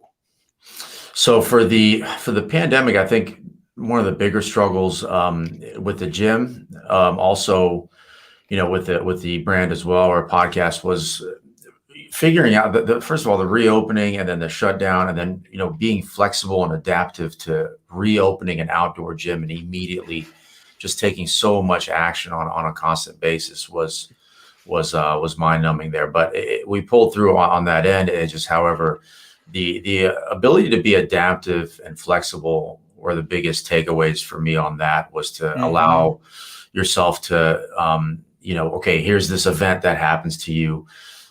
What are you going to do with this event? Because you ultimately have a couple of different responses or mindsets that you can approach this with, and that's going to dictate your outcome, right? And that was the takeaway there. I think the biggest part or struggle of it all, and I think for a lot of individuals, is when I read, I think it was Tribe of Mentors by Tim Ferriss, was a lot of these issues are just common engineering problems, right? We don't know how to put together certain things or parts or areas to make a reality, a dream, a reality, or a goal, a reality, right? Is how do I do this all? So I had to kind of like figure out what were the hardest things that I wasn't going to be good at, and how can I outsource these so that I'm not, either taken aback by some sort of chore-like task or just extreme difficulty that'll make me quit. So finding out the easiest ways to get past those hurdles for yourself so that you don't foresee any unforsaken stops to your progress was key for me. How have you been with everything going on? How have you been able to make sure that you're able to keep your back covered, but then also keep your gym affordable for customers? So we try to go off like a value proposition model where we have the flexibility. So when you're a corporate, you're not really allowed to play around too much with pricing or very stuck and rigid, right? So we have like so many different plans that we can allow, the member or the guest there to choose from, and that works with them so that we can work with them on getting to their goals and getting results. So we all, it's a lot of math, a lot of crunching of numbers, and some of it's, painful to do, but necessary. And then from there, you figure out, okay, what's my price point? How do I make this, a win-win, right? And I think that's the key for both, and anything in life really, and just business especially, is, let's be honest. It's win-win is what you want to go for. You can't overextend by helping the guest more and then taking a hit, and you don't want to take all the wins and not help the guest either. So it's how can we make this work together? Right. So just out of curiosity, do you do digital stuff? Like, are you doing online stuff for people that maybe are still nervous with COVID and they don't want to be in public and that? Do you do digital? Yeah, we do. So we use a program called Flexit that allows for virtual training as well. And we also give our trainers the autonomy to do online virtual FaceTime sessions if need be with clients or with members that were with us from the beginning that just didn't really feel comfortable coming back. So we had a lot of that going on, and that's helped a lot also, which just really shed light on the fitness arena in general, or area in general. Is that was another thing, is like, how do you stay relevant with this market here as well, by appealing to those that don't feel comfortable yet. So we do offer that virtual training as well, and that's been a big help and time saver. Oh yeah, I just asked because tomorrow is our Wednesday, and Wednesdays we work out. Like, we have a half-hour segment that we do a segment that no matter how tight your space is, if you can lay down, you have enough space to work out. Yeah. And so so I was going to say, we need to get you on here one day and just work us out. Like, Joe just got on here. Brandon, what did you do to your beard? How does everybody notice my beard? I had to trim my lip, and because my lip was getting so long. Joe's usually the one that trains us on Wednesdays. So I have to convince him that you're going to do that, but I don't think he'll have a problem with it. He loves seeing different workouts. I just think it'd be fun to have you come on, pick on Gavin and I, and be like, hey guys, come on. What we do is we focus on why the essential of the working out. It's not that you're working out. It's you have a whole community of people that are working together, that are trying to get their best self. and you're doing it from your house. And that's why bringing you on, how like Gavin needs to know how to do a push-up correctly. He knows how to, but I'm just saying, there's people that don't. And we like to make sure we provide that atmosphere for them. And why do we do curls a certain way? And Joe's just going to keep making comments until I point him out. Please put them through hell. I mean that as a nice workout. So I usually will throw on a onesie, like an adult onesie, to make everybody laugh as well. And I think you would have a great time with that. So that's why I had to ask. So Kawan has a website here. I'm going to share with everybody. Share screen. I want you guys to be able to go share this website, click on it, get product update, launches, announcements, and more. Sign me up. I'm clicking on it. Oh, I guess I have to go through this. Bicycle, verified. I am not a computer. And I just signed up Brett, the guy who was on right before you. I used his email to subscribe. Oh, I thought it was going to take me somewhere. I'm sorry. That's cool. Yeah, thank you. Absolutely. I signed Brett up. Don't worry, I signed up before this. But my goal was to be able to get Brett signed up to every single one of our guests that we have on without him knowing that he's doing this, even though I do it live on air. But you were mentioning how you started sharing and your social media blew up and how it grew. And I honestly think this is pretty stinking cool. You have 13,000 followers. It says I'm not logged in, so that's why it's not followed. I followed you on my phone. So Delight's Digital Cafe is following you. Absolutely, brother. You really are taking some pretty good stuff. This one impressed me. Easy tips to skyrocket your Instagram. Know your target audience. How does someone even know what their target audience is to find that? Right. So, and touching back on the earlier point there, I'd love to come on and give you guys the most awesome workout possible. Yeah. So, please tell. We love that. Please tell the gentleman that I'm all in. So the Instagram basically, I can't even take credit for all these. I outsourced a lot of these posts, and what I do is I pick one or two of the topics on there, and I'll just add value. So the target audience is key because, if you're trying to appeal to everyone, you're going to appeal to no one, right? Yeah. So I choose individuals that are in the 20s to even late 40s or 50s to have what I'm trying to spread here, this message, right, of better outcomes, of up leveling yourself, self-mastery and self-improvement. So, okay, who are those individuals that are going to help or that will listen to my message, right? I think outside of that, there's some great books on it. 1,000 True Fans. I think it's by Kevin Kelly, I think is the name. I might be butchering that, but you're not going to appeal. You don't need 10 million people to like you. You just need 1,000 solid fans that believe in what you have to say and will listen to what you have to say. And I think that's kind of what is an important thing to go after is, okay, who are those people that are going to listen to what I'm, the message that I'm trying to spread. So finding that is key, and knowing who you're talking to, even writing it to one person. It could be, okay, when I write my content or when I do my podcast, I'm going to aim for this individual so that, that person can benefit. So if it can, hold some light or, basically be relevant to that individual, I can reach other individuals like him or her. I love that. With doing that, you outsourced it, you said. So you're not making all of these and having your logo put on them, or you? Oh no, yeah, no, I'm not that talented. No, I got a graphic designer and did that, and that was one of the barriers that held me back because on Instagram or any social media, you got to post every day. Every day, every single day, and for me, it was like, oh, man, doing workout videos and all that.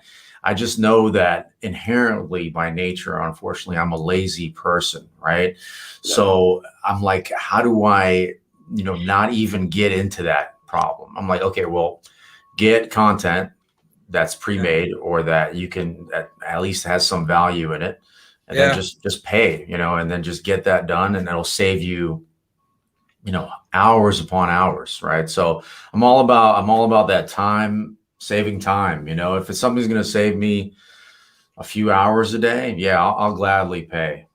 I like how you're phrasing that, because why stress yourself out on things, teaching yourself something new that you don't have to get the people who are already experts on it, get them in there. I love it. Gavin, I thought you had a question. I interrupted. I felt bad. If not, no, you're good. You're good. All right, you open your mouth. I'm like, oh shoot, I interrupted his time. Sorry. No, Now you're in California, correct, Kawan? Yes, sir. All right, I'm going to ask a question I would never ask a lady. You look like you're like about my age, maybe a little older. I'm 38. You don't have to answer the actual age, but what was your age when you made the big change to actually push yourself towards changing your lifestyle, not just diet and exercise? You've changed it all to be that influence and the leader you are today.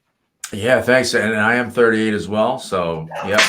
Best friends. Yeah, yes, sir. Yep, right back at you. And beautiful age, by the way. Beautiful age. I agree. So, so I started younger. I was doing martial arts, and I got into the gym. It was like 19, 20. And then I got injured, and then I ran the heck out of the gym. I said, I'm never going back. This gym's like evil. I got hurt here, right? And that was when I was younger, and I moved to Los Angeles in 2009, and that's when I think I was around 26 or 27. My mentor at the time, George Maloulis, if you're listening, thank you. He knocked on my door, man, and said, "Hey, do you want to go for a run?" And that run, nearly killed me. And I was a smoker at the time, so I smoked a pack a day. I partied a lot. So, I was not inclined towards health and fitness at all. And, when I came back from that run, I was hurting, man. I was feeling all sorts of, there's that feeling where you can't breathe, that run is just your body's tired. So I just remember, I was like 26, I think it was 26. And I said, we're pulling up to a traffic light, and I kind of just made a decision where I just said, I'm going to stop, doing things halfway or not being, fully committed to something. So I said, I'm going to do this fitness thing, and I'm going to stick with it no matter what. And I remember there was so many times where I wanted to stop, or there was just negativity that was telling me, hey, what are you going to do, man? Be like a professional bodybuilder? You're too old for that. And I was like, oh, well, I'm probably not going to be a pro, because I just was lifting weights. I didn't know what I was going to do. I just knew that I felt good doing it, and that I enjoyed, the progress that I saw from it. So I said, well, time's going to go on anyways, so I may as well work out and stay healthy, and then we'll see what happens in a few years to do that. So there's never, a late time. I think that is the takeaway. I just did something that, I liked doing, and I felt better about myself doing it. No, I liked it a lot. How long did it take you to actually start seeing some payback from your business? How many years before your business started actually make you money? And how did you get through? Because I know no matter what you do, you're going to lose money when you're making a business. How'd you push through that struggle of it's been 1, 2, X amount of years, and I'm still losing money, but I really want to do this? So I had basically, with the gyms, we essentially started becoming profitable after, I want to say, right into year 1. There is when we started becoming profitable. It was we calculated beforehand how many members we needed, and I think that's the key is find that little floor. Is say, okay, I'm safe at this number. So we kind of always knew we had to get to a certain number of members to start, making profit. So that was the goal all along, was hitting that. So when we did our pre-sale, we had accumulated already a bunch of people that believed in us, and that was really encouraging to, even before we opened the doors, to have that. So we planned, we just got on the phones, and just day in and day out, just showed up to it. And I think it rained the first 2 weeks we got here. It sucked. And it was tough. I think the more distress or stress on me was psychological. I was leaving like a 6-figure salary into basically zero income, so Yeah. to go for that was, I guess, to answer your question more, is we didn't start making money till well after a year personally. So we just recycled it back into the business, and then, just reinvested into more marketing and more, capabilities to expand and things like that. So personally, yeah, about a year. And then after that is when we started paying ourselves there. Nice. Got a question, Brandon. You want to take it? My dogs are barking, so no, you're going to have to read it. All right. What was your biggest challenge when developing your best self? Diet, exercise, prayer / meditation, creating a routine?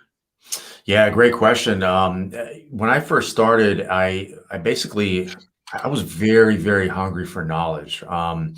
I was pursuing people that knew better things, knew more than me. I always tell people, be open-minded, ask questions, shadow people, get around them, get around people that know more than you, humble yourself, ask questions, keep your mouth shut, just listen, take these things in, right? Be that student. So mentors, big takeaway. And then, yeah, amongst meeting those mentors, was just a ton of books. I read a lot of books on any topic, fitness, business. I still to this day read. So I wake up, 5 a.m. and I'll read 30 to 40 pages of a book that I'm reading. And then I'll go into my, meditation. So I do 10-minute meditations, mindfulness meditation in the morning. I do like a gratitude journal, also like my goals for the day of what I want to do. And just take that moment to sort of stop and realize kind of where I am in life in this wonderful, universe and world that we're in.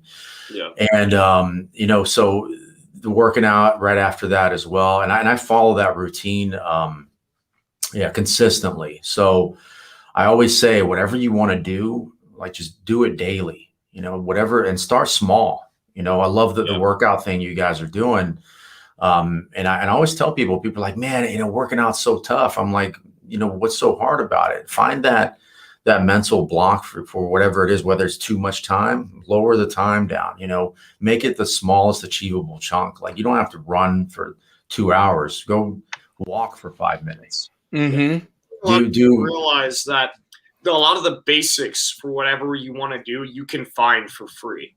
Mm-hmm.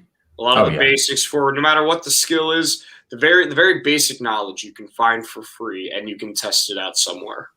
Mm-hmm. That's exactly right. I mean, we're, in an information age, and now information before was, I want to say hoarded, was held on to. People didn't want to give you things, right? And now you have to give in order for people to even listen or trust you. And I think that's a beautiful thing that you're saying there. And it's just all about the willingness to get online or on your phone and just look it up, right? And have that. And it all starts within. I think that's, before anybody gets into anything, is to find that place inside and say, why do you want to do this do you want to do it for yourself? Do you want to do it for your family? What's your reasoning? What's your why behind it? And that's going to drive you to further heights, is that internal drive of why you're doing something that you want to do. And that's kind of the big takeaway, where I tell people, even those routines is, I started reading books because someone told me I had to read them. And later I started realizing that it was changing me. Right. And, stick with it, with the routines, whatever it is. Like, you got to give it time. You got to give it 6 months to a year to really start to see, that's it. It's just to really start to see something even take an effect. I want to say 6 months is like, okay, wow, I'm starting to like think differently. I'm starting to feel different. And take note of them. Take journal your stuff. Say, hey, I'm a little, this problem happened. I had this going on. I felt better about it because I had these tools to use. I was watching a YouTube video and I thought it was brilliant, but this guy said, successful people, they have tools that they pull from. They have archives that they pull from. Whenever they encounter things, they got these little, these things that they have saved up or learned from, and just recall back on these resources. So if you don't have those that you've been working on, whether via mentors, routines, reading, you're going to have a limited variety of things to pull from. It's going to be tough to sort of get through a lot of things there, because you just don't know. And that's the beauty of information is get that information, you know? So finding a mentor is difficult. Like it really is. I've had many mentors in my life. I had a senator for the state of Ohio as a mentor at one point. Mentors are usually, if you're trying to match their level and get to that level yourself, it's difficult. And you have to be able to keep adapting. How would you recommend someone sees and actually chooses the correct mentor for themselves? Because it's very easy to see the success of others and follow that, just thinking that's going to be it. But picking a good mentor that's going to want to see you lift up like that. Yeah, great question. I was very fortunate into my, obviously working out at the gym. I've met a mentor there as well. So my life has just been, the serendipitous, fortunate. I was fortunate enough to meet many of them along the way. So I think in chasing the thing that you want to do, that can happen as well.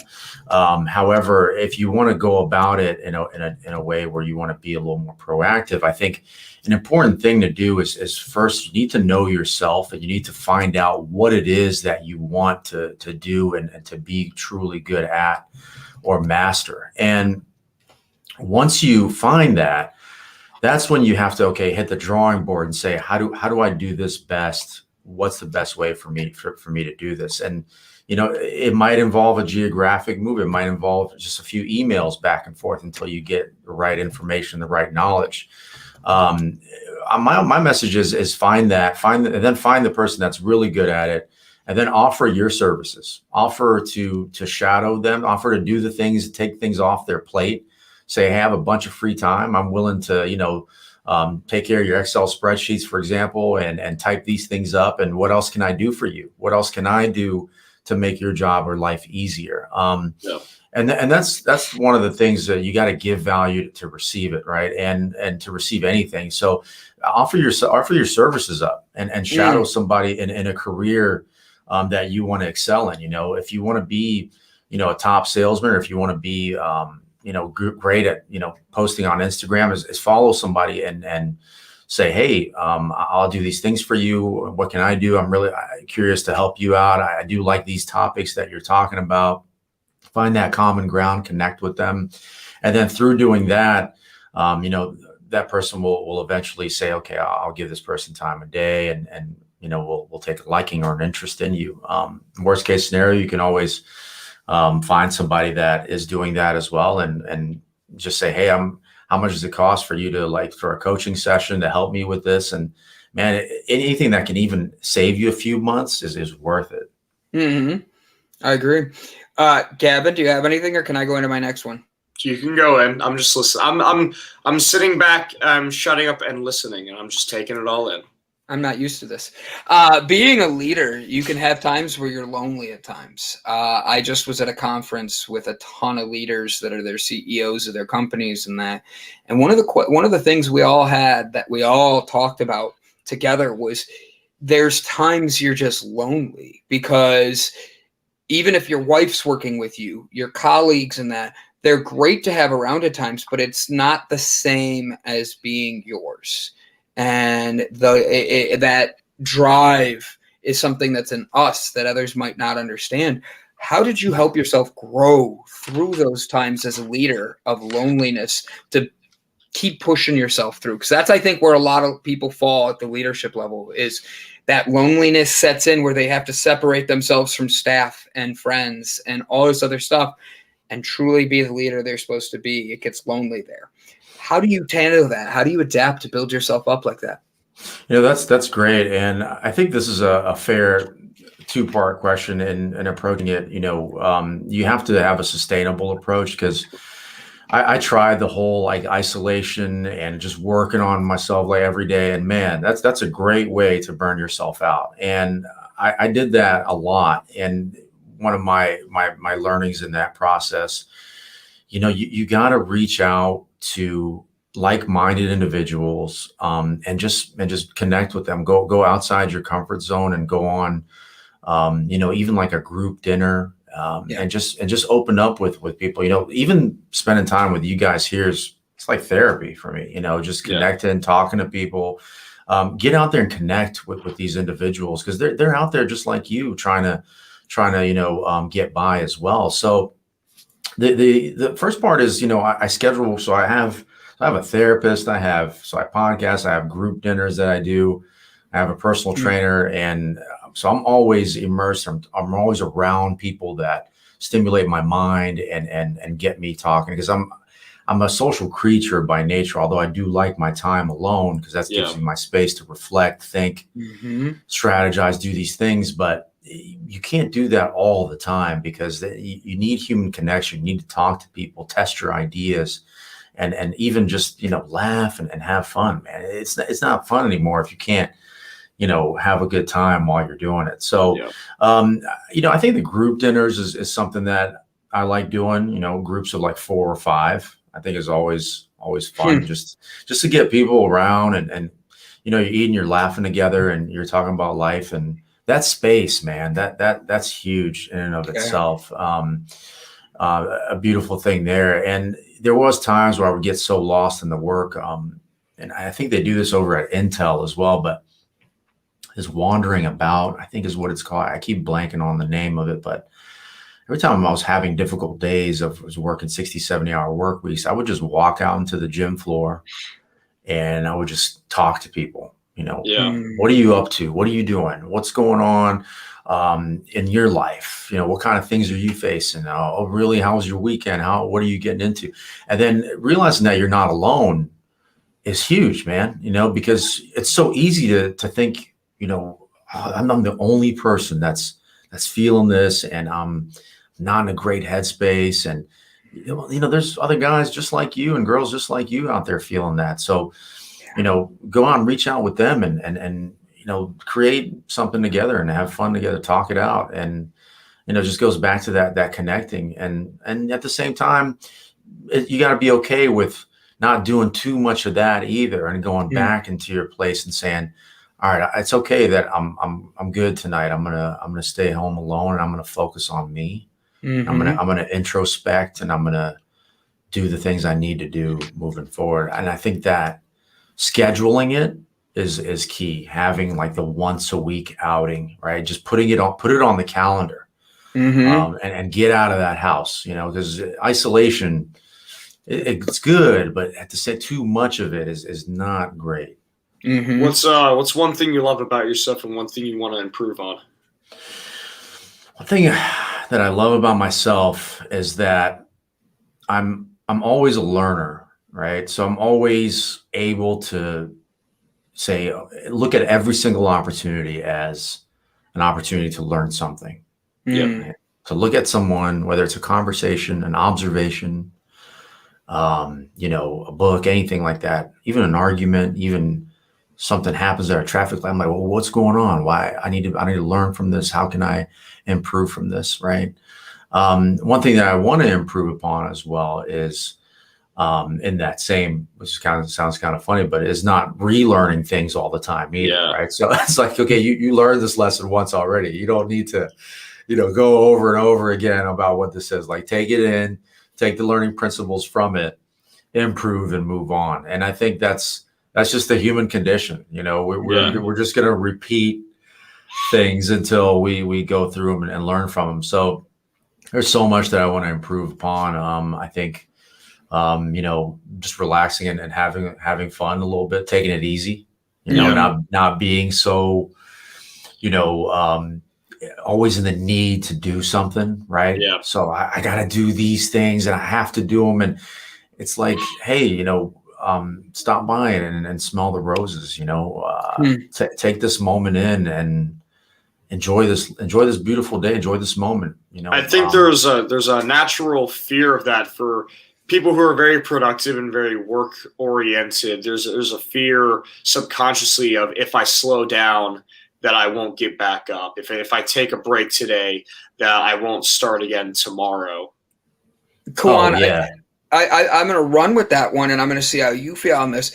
I think that's more of an Americanized thought because we've put this in our minds that we have to be busy, because how many times, even this morning during my meditation, I had on a motivational video playing in the background. It said, if you're not the first one awake, that means someone's out there before you. And I'm sitting there going, time out. You're telling me sleep's important and I need to get at least X number of sleep, but then I'm also supposed to be the guy that's the last one to leave, the first one to wake up. And I am usually, but at the same point, it's the fact that it's ingrained in us that we have to be doing that.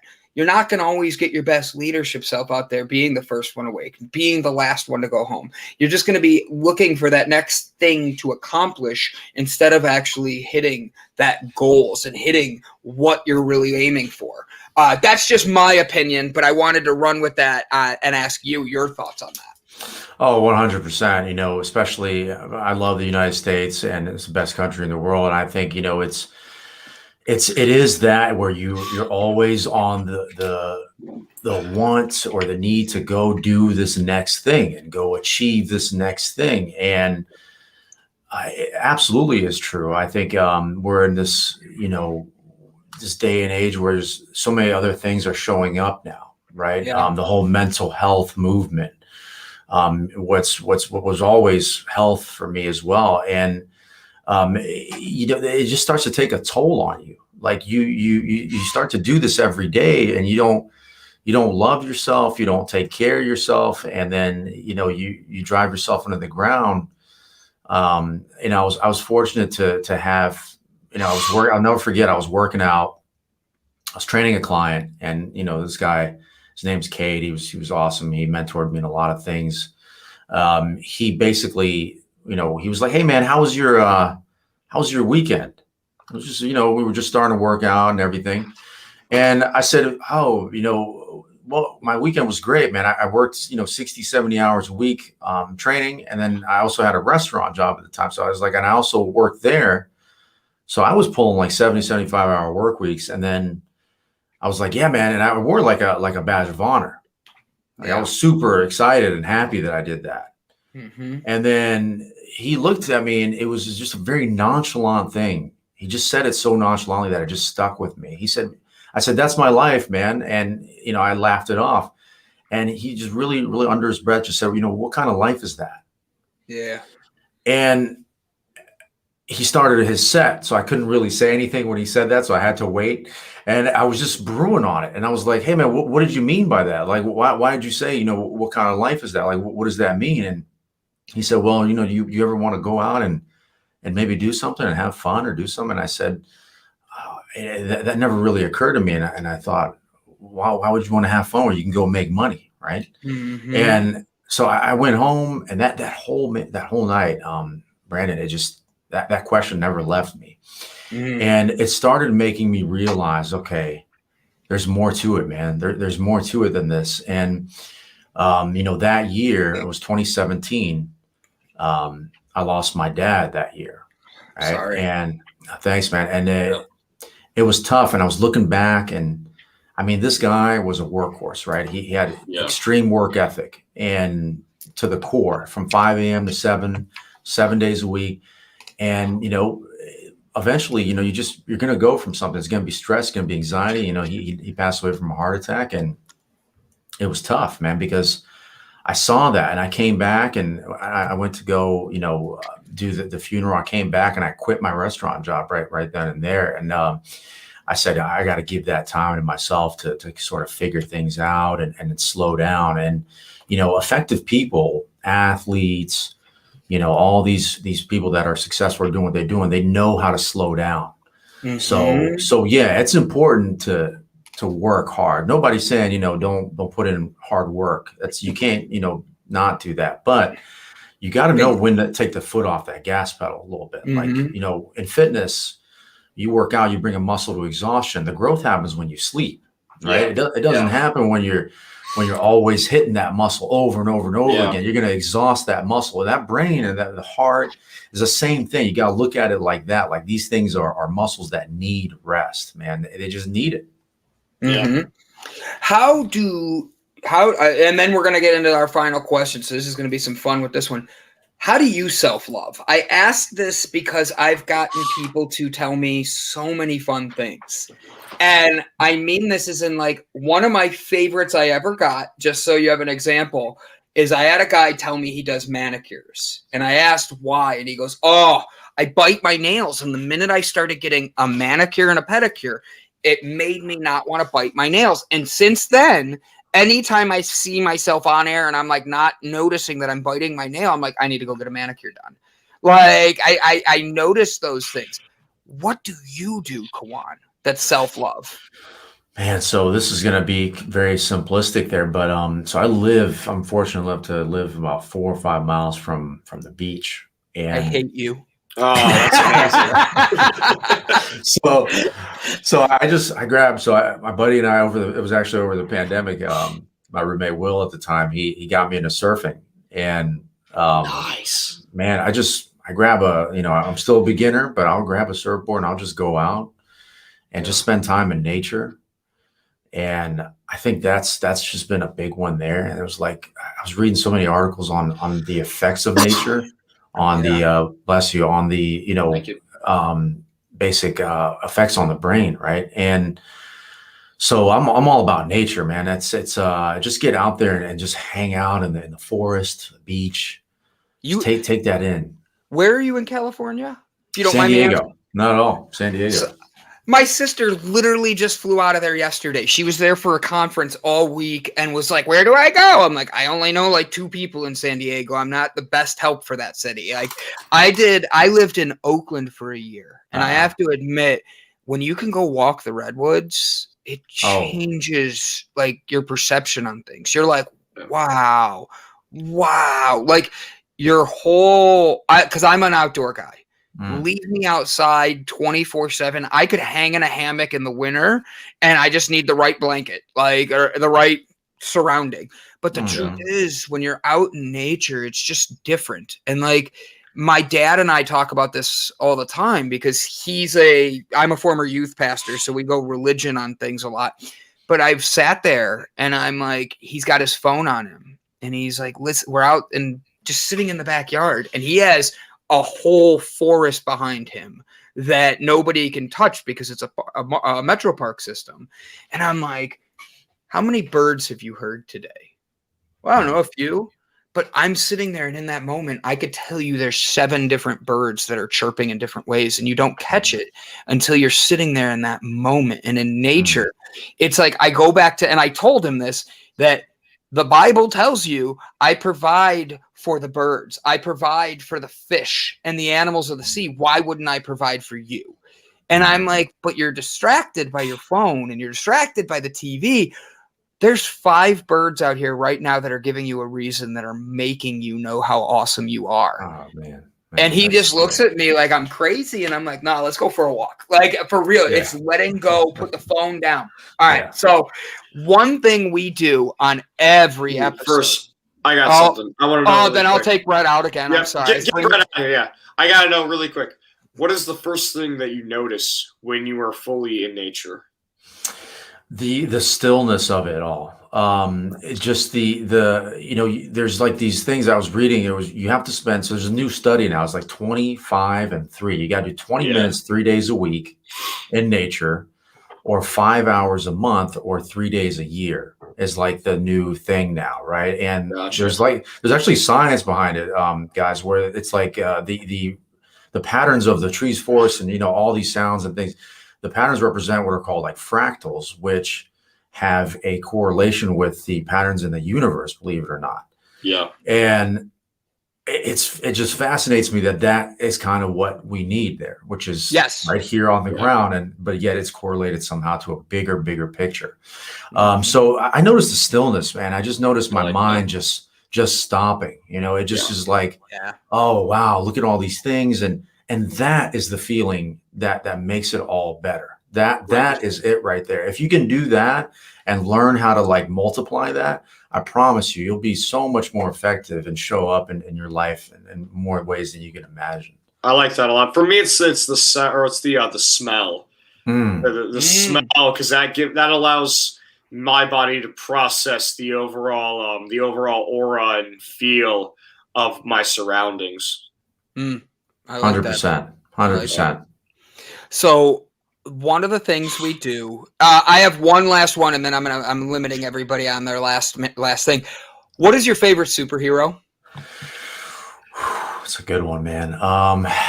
In my younger years, it was going to be the Punisher, right? Oh, Now, just because he's just like a lone wolf and he doesn't really have that many superpowers, so I'm like, I can relate to that. But man, the genre is just so awesome with superheroes. And then I think it's tough. Iron Man's up there, so he's cool as well. And I'm gonna say Wolverine. So those three. So I gave you like three. Ooh, you gave us three. Now you're gonna have to stick around after the show. I did this on purpose. Brett, you see how Brett's writing things down? I'm setting something up for you, buddy. I got this. So the way we end every episode is we do a positive affirmation of how we want to leave our impacts on the world. So today, I want everybody to switch it just a twitch. It's how something that scares you, okay, that you're going to do today to break out of your zone, to break out of that thing. That could be something as easy as, like, for me, I do not like being in public without running the events. I hate it. But when I do go in public, I usually make it like I'm in and out of the grocery store. I can do this all day. I don't like people in general because I feel everybody's angry out there lately. So for me, I want to go out today. I have meetings all afternoon, and I want to go out today and without my phone be able to go do a kind deed. That could be buying someone a coffee at Target to just holding a couple doors for people and not expecting anything back. So for me, it's getting me out of my comfort zone of being in the house. And then it also gets me out to be able to do something without wanting anything back. That's where I want to leave my impact today and step out of what am I doing that breaks me from my fears? Brett Gordon, I'm going to have you go next, then Gavin, and then Kawan, you got to finish us up strong, buddy. I hope you're ready for this one. No pressure. Yeah, you got it. Brett Gordon, talk to me, my friend. You are muted before you start talking. I usually make a lot more sense when I'm muted. I know. I was going to leave it. For me, actually, I'm going to take part of the day to actually connect with somebody that I don't know and help them to become more comfortable and familiar with being in Vegas.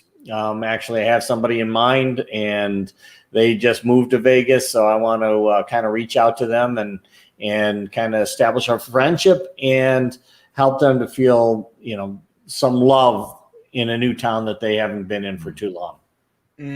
Love it. Gavin. Nice.